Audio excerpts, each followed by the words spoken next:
We're going to solve another system of equations using matrices. We want to solve this system. 2x plus 2y minus 3z equals 5. X minus y plus 2z equals 8. And 3x plus 5y minus 8z equals negative 2. First thing we want to do is write down our augmented matrix. Remember that the augmented matrix is in two parts. We have our coefficients of our variables, the x coefficients in the first column, y coefficients in the second column, and z coefficients in the third, or a vertical line, and then the coefficients on the right-hand side go in the second part here. Our goal when using matrices is to try to get this matrix into row echelon form. To do that, we need a 1 in this 1, 1 entry up here in this upper left corner. We can do that by switching the first and second rows. So we're going to say our new row 1 is equal to the old row 2, and our new row 2 is equal to the old row 1. If we perform that operation, we get the following matrix.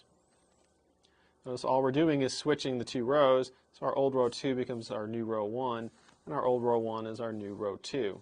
We didn't change row 3, so we just rewrite that. We go on to another piece of paper.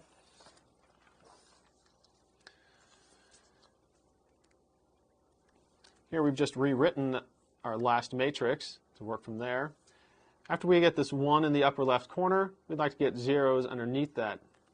To do that, we're going to make our new row 2 equal negative 2 times row 1 plus row 2. And we want a 0 here so we can change row 3 at the same time. Our new row 3 will equal negative 3 times row 1 plus row 3.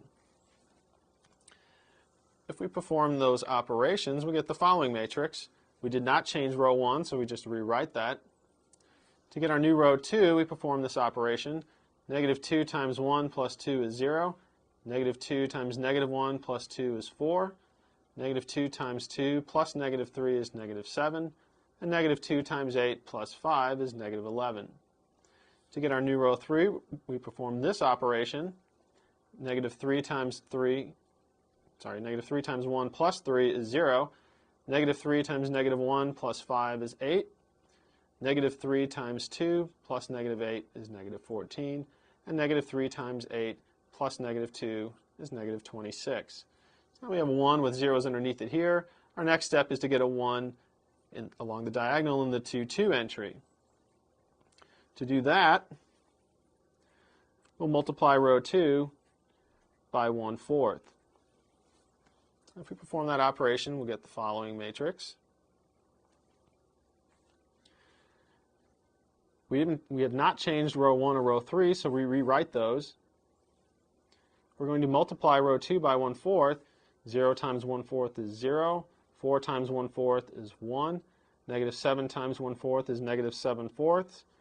And negative 11 times 1/4 is negative 11/4. We've got a 1 here. We'd like to get a 0 underneath it. To do that, we have to change row 3.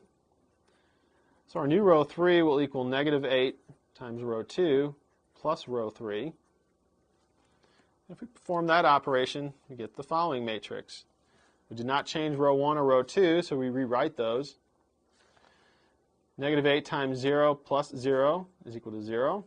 Negative 8 times 1 plus 8 is equal to 0.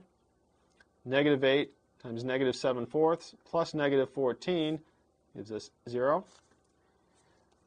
Negative 8 times negative 11/4 plus negative 26 is negative 4.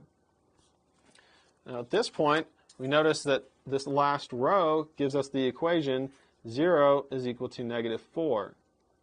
Well, 0 is not equal to negative 4, so this is a false statement or a contradiction, which means that this system has no solution.